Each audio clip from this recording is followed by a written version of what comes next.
শুক্রবার সকাল থেকেই সেই ছানাটার খোঁজ নেই। খাওয়া দাওয়া ছেড়েছে মা কুকুরটাও।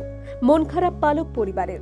বর্ধমানের বেড় এলাকার এই পরিবার 12টি পোষ্য সন্তান স্নেহে পালন করেন। তার মধ্যে সবচেয়ে ছোটটি নিখোঁজ। দম্পতির মেয়ে দুর্গাপুরে পড়েন। তিনি খবর পাওয়া মাত্রই বাড়িতে ফিরে এসেছেন। সারমেয়টির খোঁজে ব্যস্ত রয়েছে গোটা পরিবার। ইতিমধ্যেই বর্ধমান থানায় নিখোঁজের ডায়েরি হয়েছে।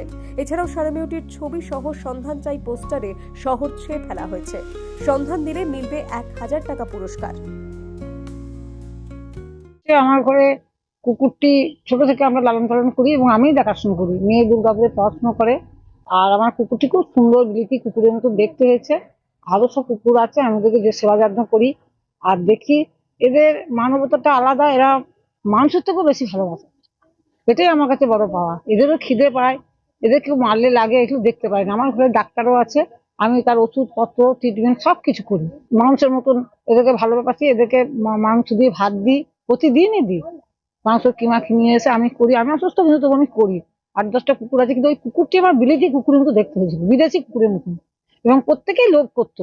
তো সেটা নিয়ে বড় হোক। মাটা দেখছেন, মা বুকের দুধ কেমন অবস্থা, মা খাচ্ছে না, ঘুমোচ্ছে না। রাতের বেলা আমার ঘুম ভেঙে যাচ্ছে। আমি নিজে হাতে লালন পালন করি। ওকে তো যখন দুর্গাপুরে খবর দিই, পড়াশোনা করে, তো 10টার সময় দৌড়ে, আমি তো কুকুর খুঁজতে গিয়ে পড়ে গেছি।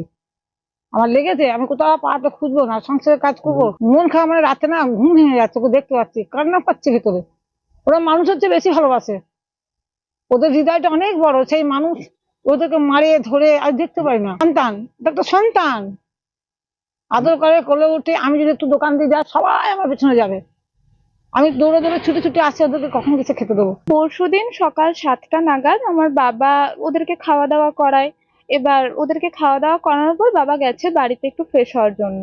তো ফ্রেশ হয়ে এসে দেখছে আধ ঘন্টার মধ্যে, জাস্ট 30 মিনিটসের একটা গ্যাপ, আধ ঘন্টার মধ্যে এসে দেখছে আমাদের যে বাচ্চাটা একেবারে অন্যরকম দেখতে, মানে একদম দেশি সারমেয়দের মতো দেখতেই নয়, সেই বাচ্চাটা মিসিং। এবার তড়িঘড়ি করে আমার বাবা গেছে লোকালে খবর নিতে যে কেউ যদি নিয়ে গিয়ে থাকে, কিন্তু কোনো ট্রেস পাওয়া যায়নি। তার মধ্যে আমি যেহেতু বাইরে পড়াশোনা করি, দুর্গাপুরে আমি পড়াশোনা করি, তো আমাকে বাবা বেলার দিকে খবর দেয়। বাবা দেখেছে যে আমি যদি চিন্তা করি বা আমি যদি স্ট্রেস নিই, তো সেই জন্য আমার বাবা আমাকে বেলার দিকে খবর দেয়। আমি তড়িঘড়ি করে বর্ধমান আসি। বর্ধমান এসে আমি গিয়ে বর্ধমান থানায় একটা জিডি করি। জিডি করার পর ওনারা বলেন যে চেষ্টা করবেন, যেহেতু কুকুর মানে কুকুর খোঁজাটা একটু চাপের ওনার বলে। তারপরে এই গোটা রাস্তাটাতে, মানে বেড় হাই স্কুল থেকে আমাদের 24 পথতলার মধ্যে কোথাও সিসিটিভি ক্যামেরা নেই। তো সেই জন্য একটু একটু সমস্যা এটা একটা। তো তারপরে আমি বিকেলের মধ্যে প্যাম্পলেট বানাই, নিজে প্যাম্পলেট বানিয়ে লোকাল এরিয়ার মধ্যে পোস্ট মানে চিঠি দিয়ে আসি।